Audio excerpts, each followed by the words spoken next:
you're just going about living your life and something, catastrophic could happen. Luckily, I was okay. If I looked like my car, I wouldn't be here. 5 years ago, Gina Anger of Elk Grove became a victim of the state's bad roads as she was merging onto Interstate 5 to drive to her job in Sacramento. As I'm looking over my left shoulder, I hear and feel a violent shake in my car, hear a really loud noise, and I knew exactly what had happened. I knew I'd hit a pothole. California drivers endure some of the nation's worst roads every day. Why? Because the annual funding shortfall to maintain and preserve state and local streets and roads exceeds $13 billion. As a result, rough roads and potholes are inevitable. The average driver faces a bill of more than $700 a year for wear and tear caused by bad roads. But as Gina found out, the damage is sometimes much greater. My car just completely lost control. And then that led me to smashing head-on into the center divider. And my car spun around a bunch of times and then finally came to a stop. But it could have been worse.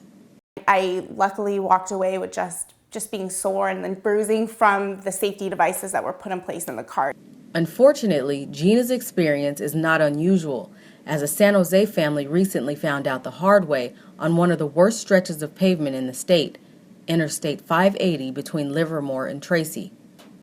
I realized I was about to hit a pothole. There's no way I could avoid it. It was extremely violent. I mean, I've hit potholes before. This is the worst one I've ever hit. It felt like the whole car just hit the bottom of the street. It was just a jolt. I mean, if my dad didn't have control of the car this time, it could have been really bad because the freeway was pretty full.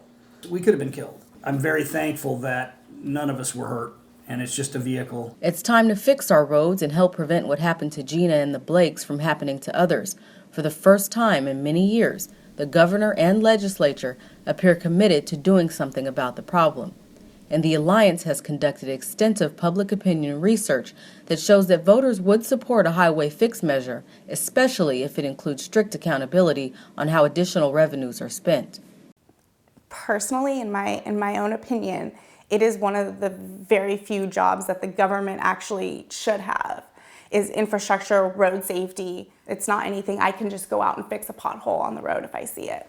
I depend on, the government structures to do that.